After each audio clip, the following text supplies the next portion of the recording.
For almost a decade, rumours swirled about children being raped and brutally assaulted in a small town in northwest England. Every time we went up, it always led to something sexual, anything from kissing right through to, sleeping with the person. She was handed over to his supposed nephew simply as a birthday present. Scores of children were being groomed by predominantly British Pakistani men. They targeted teenagers on the streets of Rochdale. All 5 were white and from troubled backgrounds. Rochdale preceded Jimmy Savile, Max Clifford, Rolf Harris, all of that. Everything that we now know of and think of in terms of child sexual abuse followed Rochdale. We discover how it was possible for so many young girls to fall prey to these perpetrators. And so the girls, either too scared to refuse or given so much to drink they didn't know what they were doing, were driven across the north to have sex with queues of men. And why they then found it so hard to escape. If he wanted something, it was either yeah or it happened in a bad way. Their cries for help going unheard by the very people who should have been protecting them. Maybe they just thought I was some stupid kid and it just didn't mean anything. It was an open secret in these communities that this was going on and the authorities were doing nothing about it. And we question whether the abuse in Rochdale has now been stopped. The people who should have been looking after these girls were effectively turning a blind eye to rape.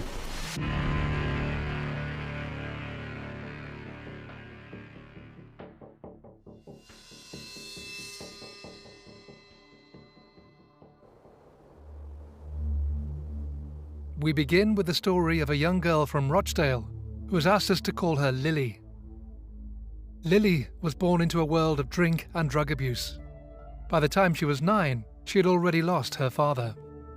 When I was growing up, it was just really hectic. A lot of it I've blocked out because of the amount of things that have happened. Her mother became an alcoholic, and by the age of 11, Lily was placed with a foster carer. When I was in foster care, because I didn't feel like I was wanted, I used to just go out every day and night and stay out till as late as I could. Age 13, Lily was allowed to move back in with her mother. But due to her battle with alcoholism, her mum wasn't able to offer Lily the stability and love she was desperate for. When I moved back with my mum, it ended up being really, really hard because she was still drinking. I just felt like I was on my own. I felt like I had to be my mum's carer. I wasn't in the best state of mind. We had quite a lot of arguments, a lot of falling out. Over the next few years, Lily continued to escape her home life by seeking the comfort and attention she craved in a number of encounters with older men, who offered her cigarettes and alcohol in return for sexual activity. Walking out of school one day, Lily, now 15, was approached by a 32-year-old man named Abdul Haq, also known as Sarge. Yeah, hello, excuse me. I met a taxi driver who pulled alongside me and said, am I okay, and kind of took like a bit of an interest in me, but also felt like he was concerned for me, which felt nice because it was that care that I wasn't receiving anywhere else. He said, get in and I'll, take you home. So I got in and he took me home. Then we swapped numbers. A couple of weeks after that, he rang me and he said, can I come over and see you? So I said, yeah. He took me up like an alley kind of thing near the big church in Rochdale near Town Hall. We just parked there. And then, did foreplay. Every time I seen him, he used to give me fags. So he used to give me one when I got in the taxi, and then he used to give me the packet to go home with. I didn't really see it at the time, but now that I'm older and looking back, it seems a bit like payment. I think we forget that grooming meets a need. Quite often it meets the need in the young person to feel loved, that somebody cares about them, to feel like they're in a relationship.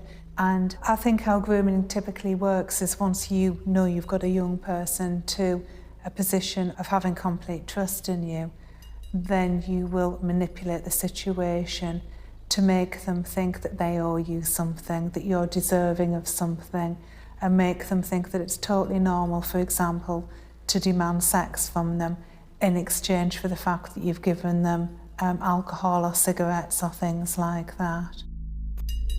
As Lily's life grew increasingly chaotic, her mother became more and more concerned about her constantly going out at night time. I just wanted her home safe, and we'd just end up in that same old argument, trying to tell her she wasn't going out.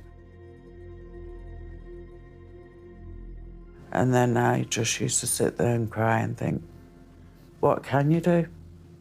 It was a constant worry, but I was frightened. If I put too many boundaries in for Lily, she wouldn't want to stay with me. I was frightened to death of losing her. Hear that?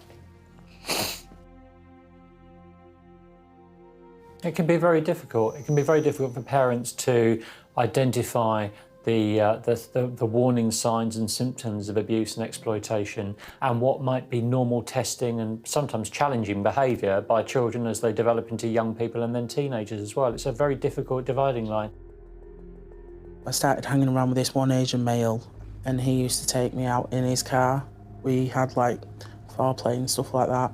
And then that's when I started getting phone calls off people I didn't know, but I weren't sure how they got my number. Lily found herself being regularly contacted by men who would ask her to spend time with them in their flats. Every time we went up, there was always some kind of alcohol, either vodka, gin or something like that. It always led to something sexual by the end of it. Anything from kissing right through to, you know, sleeping with the person. I felt like they was my boyfriend, and that's what you do. Plus, they'd bought me beer, so, you know, can't really say no. Still just 15, Lily continued to go out at night, and now found herself in what she considered to be a more serious relationship, this time with a 22-year-old man named Freddie Kendukumana. When I first met him, he was fine. We used to talk about the future, and, you know, he said he wanted kids with me and I said I wanted kids with him. And then as we got more and more into like the kind of relationship, he started becoming violent, started hitting me. One night, he tried sleeping with me and I said no. And then he didn't take no for an answer. I was scared of him because I knew he was stronger than me, and I knew that if he wanted something, it was either yes or it happened in a bad way. So it was just sometimes easier to just kind of go along with what he said.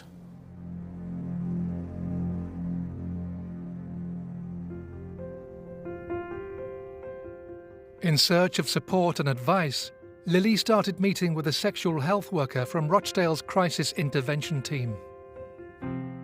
We used to chat about like sexual health and stuff, and they was the only people that I was ever consistent in my life. They was the only people that never judged me. She used to say, you know, if you got a boyfriend, are you still seeing this person? And then I said, you know, I've got this boyfriend called Freddie.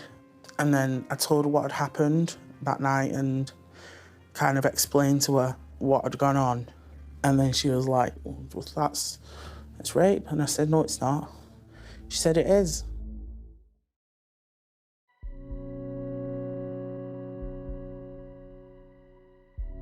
In Rochdale, Greater Manchester, a dark pattern of abuse was slowly starting to be revealed. From the ages of 11 to 16, Lily was sexually exploited by a number of older men as she searched for an escape from the misery of her life. It wasn't until she received help from a sexual health worker that she realised the attention she'd been receiving was actually abuse. I knew what rape was, but with me and him, it couldn't be because he was my boyfriend. So that's why he did what he did. That was what I would, you know, is in my own head. So I thought about it and then I was like, well, must be, you know, and then kind of clicked. In November 2008, 15-year-old Lily was taken to see a Rochdale police officer so that she could give a statement about the abuse she had suffered from Freddie Kendukumano. When I first reported the thing with Freddie, it was a male police officer, and he was kind of like sighing and had his head in his hands and just looked really disinterested. After I did the interview, the contact just dwindled away to nothing. I just felt like maybe I was overreacting, you know, maybe they just thought I was just some stupid kid, and it didn't mean anything. I can't imagine anything worse as a victim of abuse than finally realising you're being abused, plucking up the courage to tell somebody that you've been abused, and then nothing being done, and you're being abandoned to your abuser. I can't imagine a situation that leaves you more terrified and more vulnerable. Police were basically dismissive of victims, that these were all young girls who were vulnerable or in care, or from poor families. They didn't have any social standing, they didn't know how the justice system worked. They were expendable, really, and the police's attitude was to... These girls were abused, and then they were blamed for the abuse, that they were told they were making poor decisions, or these were lifestyle choices, or in some cases they were called scrubbers, or that they were prostitutes. So the victims really, the police's attitude to the victims was just to be entirely dismissive and indifferent, really. In Rochdale, there were certainly workers out there, some professionals out there who were recognising what was happening and desperately trying to raise awareness of it. But I think within the culture of what was going on, they really were lone voices. With a lack of interest shown from the police and social services, Lily found the pull of affection too hard to break away from. Still 15, Lily found herself in a relationship with a 23-year-old man named Rahiz Khan.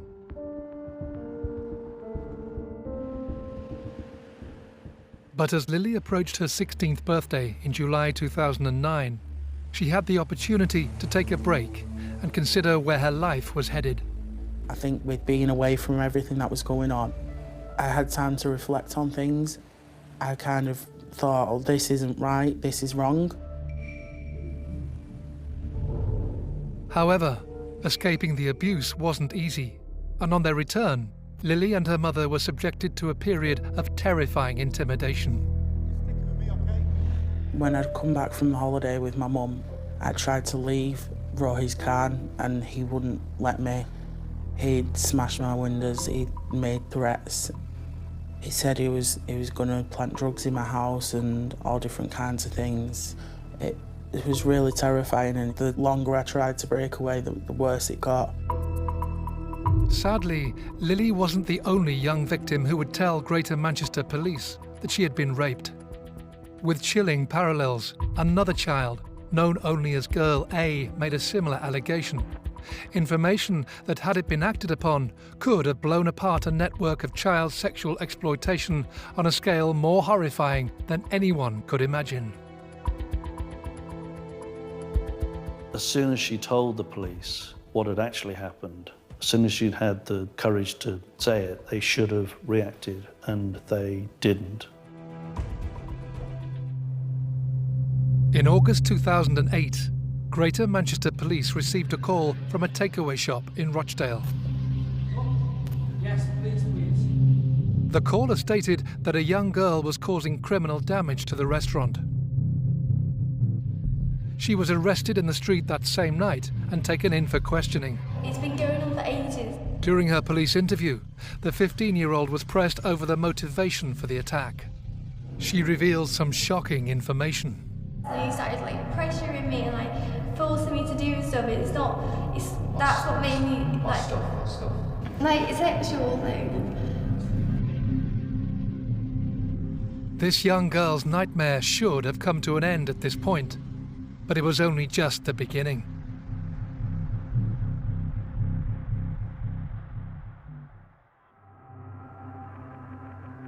known only as Girl A for legal reasons, this child's ordeal began weeks earlier when she started visiting two local Rochdale takeaways, Tasty Bites and the Balti House.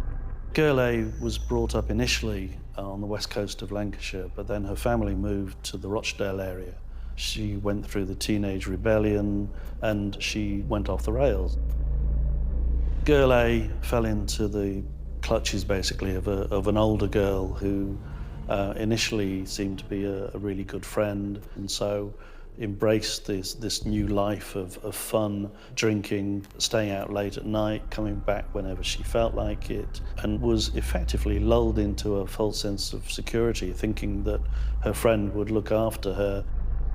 But on one particular day, the suggestion was, we will go to a takeaway, we can get some free food, which they'd done before, and actually it was a complete betrayal and that she was being groomed. A worker in one of the takeaways, 55-year-old Shabir Ahmed, appeared to offer a warm and comforting refuge for Girl A and her friends during their numerous visits, giving free food, alcohol and cigarettes to the girls. This went on for several weeks, until things took a sinister turn. On this particular afternoon, Shabir Ahmed, he said that he just wanted a chat.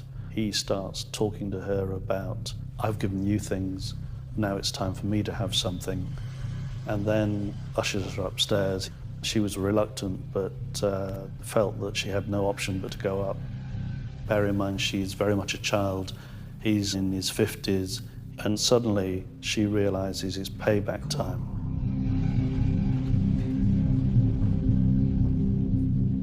They go into a bedroom. There's no actual bed, it's just a bare mattress.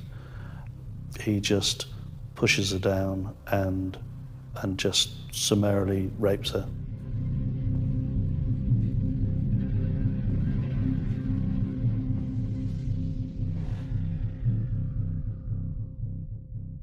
Afterwards, she's in floods of tears, she's bereft, and what he says to her is something that ultimately is horrendous. He says, "Don't cry, I love you." What is a girl of 14 supposed to make of that? After the men had befriended the girls, they would invite them upstairs. This is one of the rooms where they were plied with alcohol to get them drunk. And this is one of the rooms where they were sexually exploited. For some of the girls, it became a way of life. Very often the girls would be taken to these dingy, squalid rooms where there'd be multiple men and they'd have to have sex with multiple men.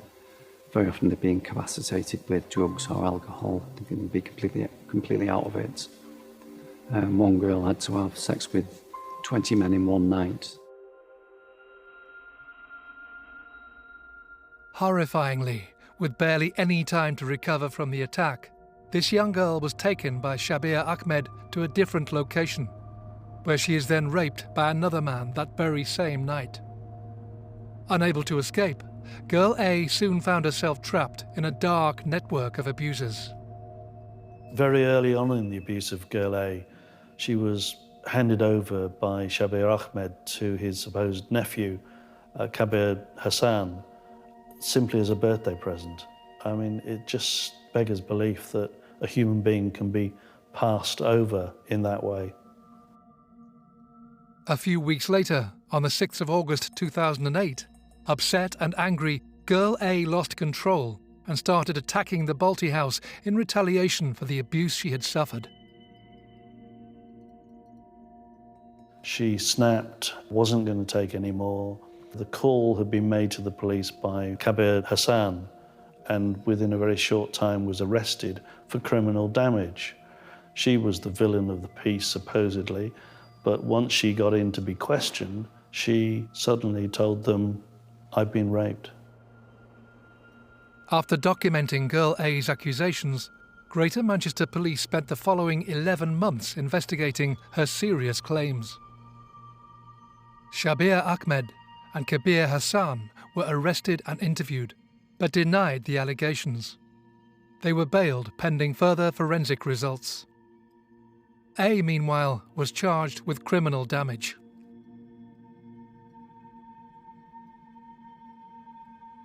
As soon as she told the police what had actually happened, as soon as she'd had the courage to say it, they should have reacted, and they didn't. Not properly, and therefore she felt betrayed. She had nowhere to go, and very rapidly fell into the clutches of an even more ruthless man in many ways, Abdul Aziz. 37-year-old Abdul Aziz was a local taxi driver and also the ringleader of an even larger grooming gang. She got caught up in a world where if she was going to school, she would be texted or rung. Men would turn up in vehicles, off then, back to the house, out of school uniform, and off to be raped. She was trapped, and genuinely trapped. Couldn't get out, couldn't break away. We'd get in the car and then they'd drive us and we'd get to the place, a flat or a house, and then there'd just be different men there waiting. Towards the end it was like it could be up to 5 different men in a day. It wasn't until this young girl found herself pregnant and no longer wanted by the perpetrator that she was able to escape from this horrific web of cruelty. The abuse that girl A suffered started in August 2008, but was over by the end of that year. But she'd gone through 4 months of hell, effectively. In July 2009, 11 months on from the moment she reported being raped to police, a letter from the Crown Prosecution Service stated that on the basis of the police investigation put to them, she would not be deemed a credible witness in court. When the case was updated by a police officer, the note stated, "They do not consider there is sufficient evidence to provide a realistic prospect of conviction of rape, given the unreliability of C1. The investigation into girl A's claims were marked, "No further action." It's very clear that abusers in Rochdale were laughing. They were able to absolutely exploit a situation where professionals were not doing anything or not doing anything proactive to remove children from abusive situations. I think the most shocking element is that the people who should have been looking after these girls, should have been in place to protect them, were completely failing in their duty, effectively turning a blind eye to rape. 2 girls, 2 tragic tales, and 2 sets of desperate pleas for help simply being ignored. The state weren't interested, the police weren't interested, prosecutors weren't interested, social services weren't interested. The reversal of the decision not to prosecute was the opportunity to put everything right.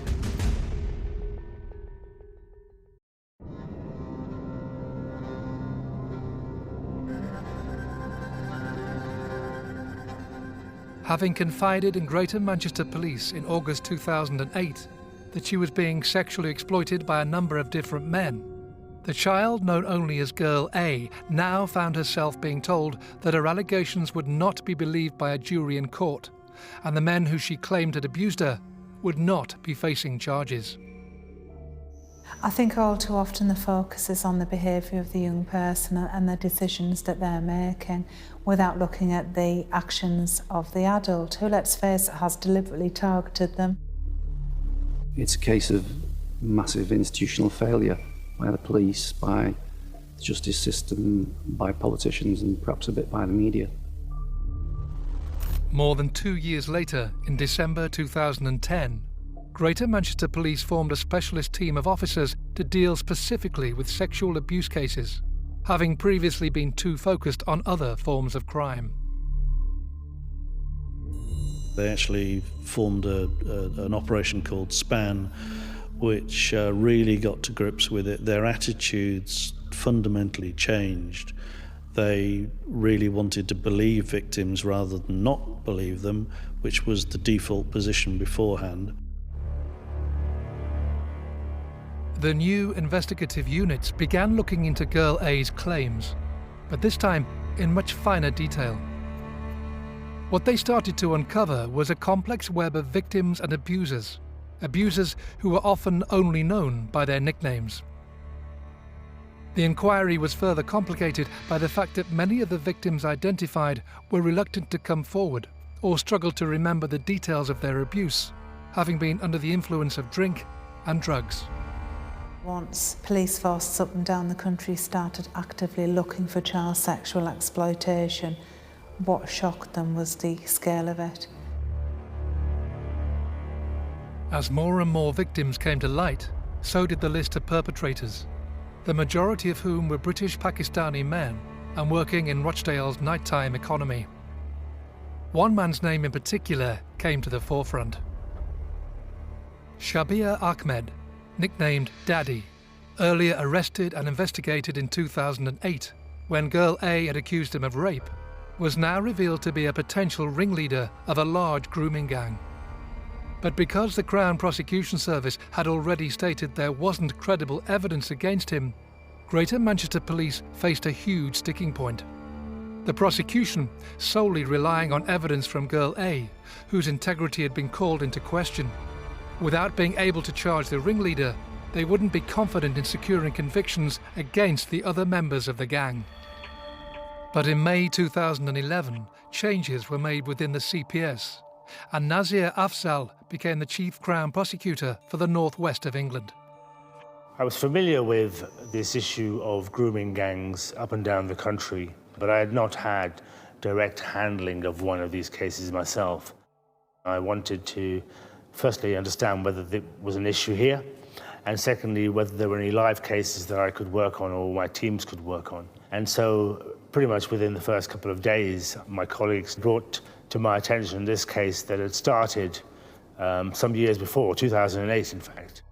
The case that Nazir began to focus on was that of girl A. There was a very, very poor police investigation. Certainly back then, they took the view that this young girl could never be believed by a jury. So a decision that had been taken in 2009 not to prosecute Shabir Ahmed and the other man in relation to girl A meant that potentially nobody could be prosecuted. So without reversing the decision, it would have undermined the cases against all the other men, because they could turn around to a jury and say, well, why am I here when he, alleged ringleader, is not here? It was pivotal that that decision was taken. The rest of the case, like a pack of cards, would have just fallen over. In June 2011, Nazir Afzal made the incredibly rare decision to overturn the original ruling made by the CPS almost 2 years earlier. Greater Manchester Police were finally given the power to bring charges against 58-year-old Shabir Ahmed and 24-year-old Kabir Hassan. The reversal of the decision not to prosecute was the opportunity to put everything right. If it hadn't been reversed, then nothing else could have happened. And then sort of the lid came off it, and this became a sort of a scandal that was in the public eye, and it became political, and it then had to be confronted on a political level and within the police and the authorities.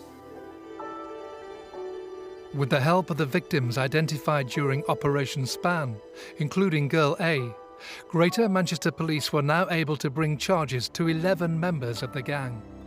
However, by the time of their arrests, the number of abuse victims was now a staggering 50 young girls, aged between 12 and 16. But the true figure is thought to be much higher. In the Rochdale case, there were dozens of victims, but when it came to trial, it was reduced to the few that we know about. One of those was a girl of 13 who had convinced herself that she was in love with a 42-year-old taxi driver. What was love for her was simply a passport for abuse for him.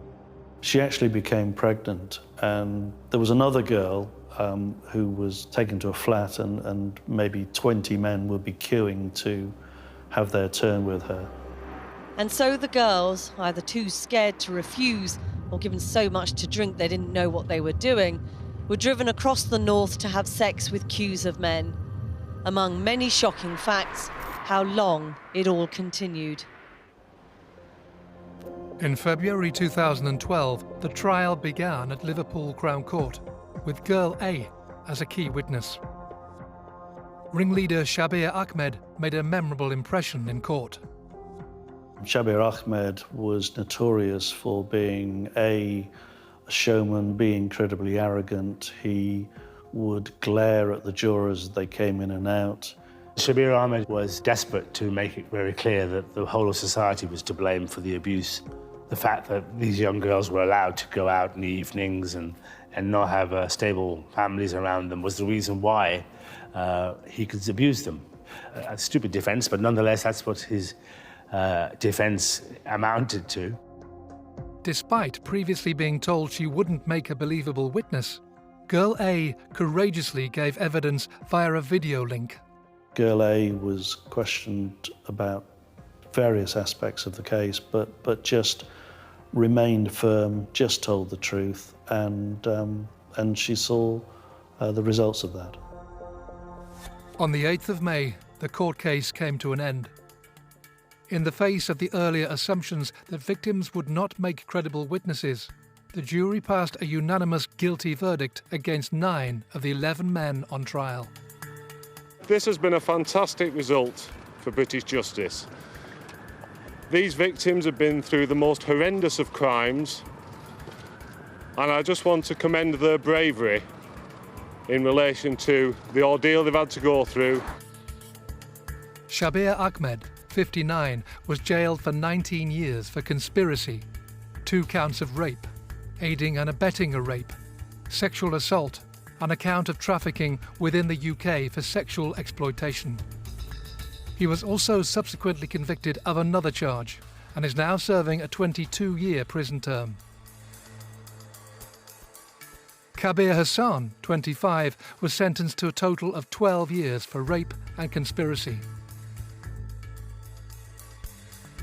Taxi driver Abdul Aziz, 41, was sentenced to 9 years for conspiracy and 9 years concurrently for trafficking for sexual exploitation.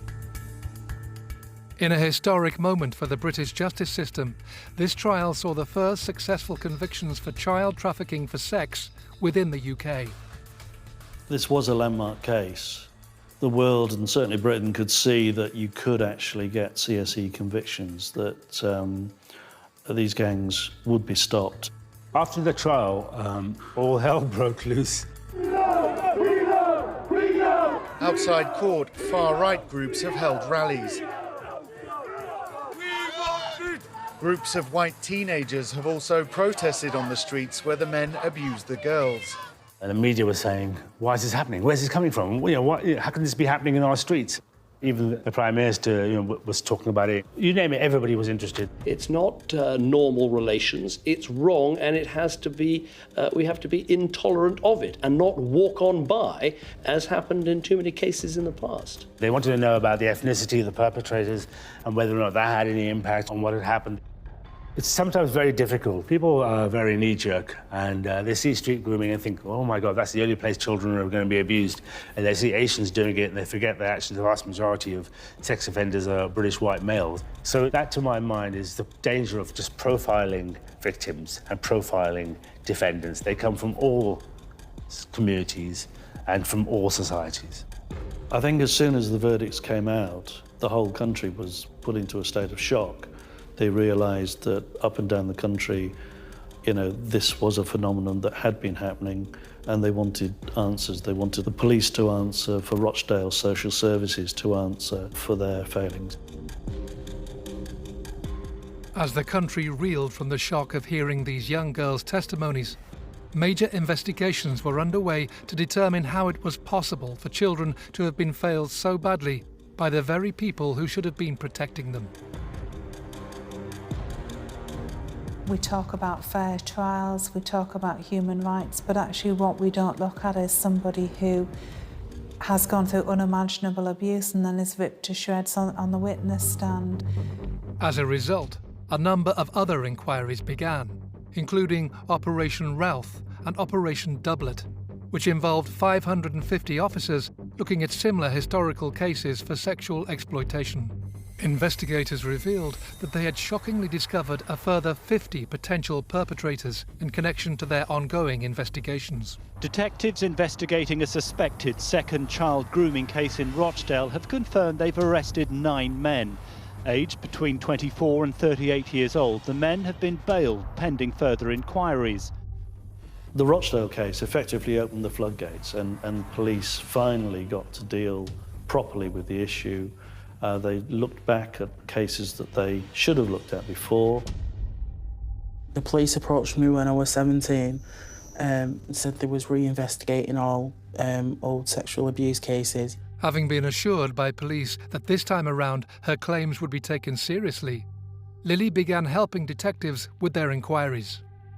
You know, the more interviews I did, the more stuff I was remembering. I don't think they realised the scale of how big it was. My mental health really deteriorated and I couldn't handle it. I had a point where I tried to commit suicide and I just didn't even want to be here anymore. Despite the trauma caused by reliving the abuse through her police interviews, Lily bravely continued assisting with the investigations. When the police first approached me, they said to me, there's a big possibility you'll have to give evidence. Even though I'd been shown the courtroom, it still didn't prepare me at all for what I had to go through. Nobody can exaggerate how traumatic any trial is, and particularly when it's sex offending. You are having to talk about the most intimate things that have happened to you, and you're a child. Lily took part in 4 separate trials in September and October 2013 and June 2014. On trial, 12 different men who had abused Lily between 2004 and 2009. Amongst these 12 men were 37-year-old Abdul Hook, the taxi driver Lily knew as Sarge, 27-year-old Freddie Kendakumana, the older man she thought of as a boyfriend but repaid her with violence and rape, and 28-year-old Rohis Khan, a man who had sexually exploited Lily and then threatened her and her mother when she tried to escape the abuse. When I had to give evidence, it was the worst thing I've ever done. It just felt like I was being abused all over again. These young girls had to be subjected to daily cross-examination by several barristers on behalf of defendant upon defendant. It went on for days and days and days. It often amounted to bullying and badgering. They tried to say I was completely bonkers and I couldn't decipher from what was real and what wasn't real, that I would go with anyone and everyone, that it was my fault and I made my own choices. And it was just horrible. I just felt like scum, like I was nothing. On the strength of Lily's evidence, Abdul Hook was found guilty of sexual activity with a child and was jailed for 4 years. Freddie Kendakumana was convicted of rape and sexual activity with a minor and jailed for 8.5 years. Rohis Khan was convicted of sexual activity with a minor and witness intimidation and jailed for 6.5 years. 6 of the males were acquitted and 2 other men were found guilty of sexually exploiting Lily and both received jail terms. In a way, I've got justice for what the men did, but if I walked down the street now and I was raped, I wouldn't go to the police. Not because of the police, just because I wouldn't put myself through being re-victimised again and again and again. After Rochdale, the law was changed. We put in place guidance for prosecutors, guidance for police officers, new support mechanisms for victims, and looked at the whole trial process itself in a way that we've never done before. It's difficult to underestimate how much has changed, which did not exist back in 2012.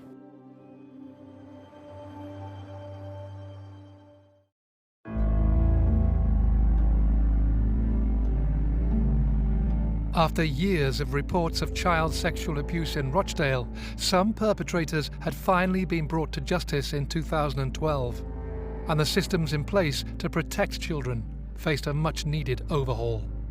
There needs to be a change in culture among police in how they viewed victims and social services, and I think politicians had to sort of grasp the nettle and start talking about this and dealing with it. And I think lots of institutions have been shamed into dealing with it. On behalf of Greater Manchester Police, I want to apologise to all of those vulnerable children who were let down in 2004 when Greater Manchester Police did not thoroughly investigate the abhorrent offences that had been committed against them. Greater Manchester Police apologise for failings which led to children being put back in the hands of their abusers. The voices of the children and the experiences of the children were finally heard, and the voices of those children helped to shock us all into finally hearing it and doing something about the abuse.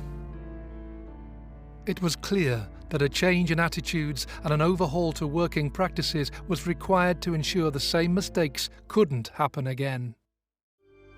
You should be looking at the credibility of the allegation, not the credibility of the victim. And that's a big mindset change, and people needed help in being able to understand that.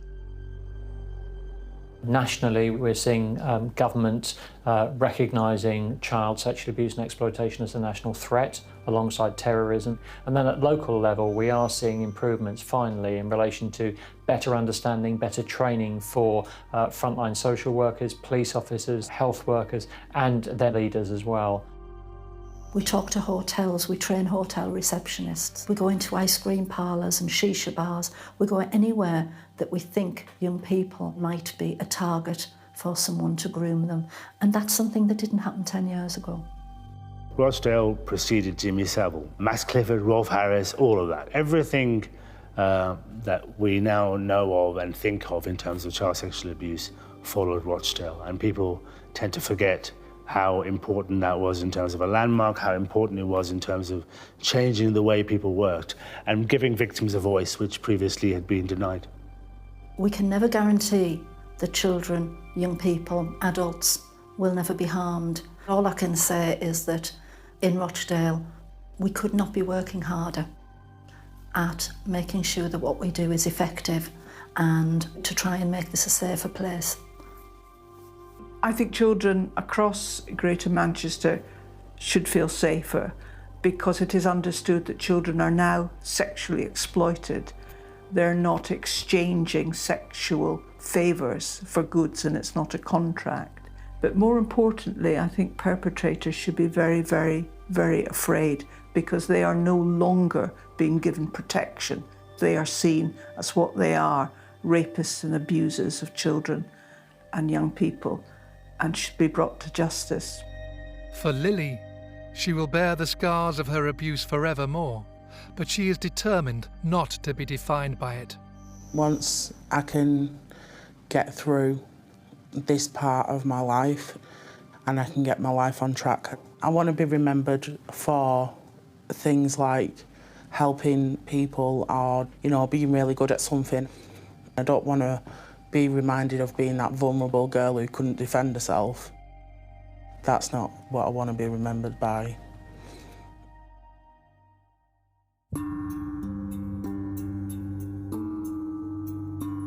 Many perpetrators are now in jail that wouldn't be otherwise, so there is confidence out there, but it also requires the authorities to not be complacent and to actually look out for them and look for them in the first place. Yet years on from the convictions, the perpetrators of these heinous crimes are in the headlines once more. All the men were convicted in 2012 and they all received jail sentences.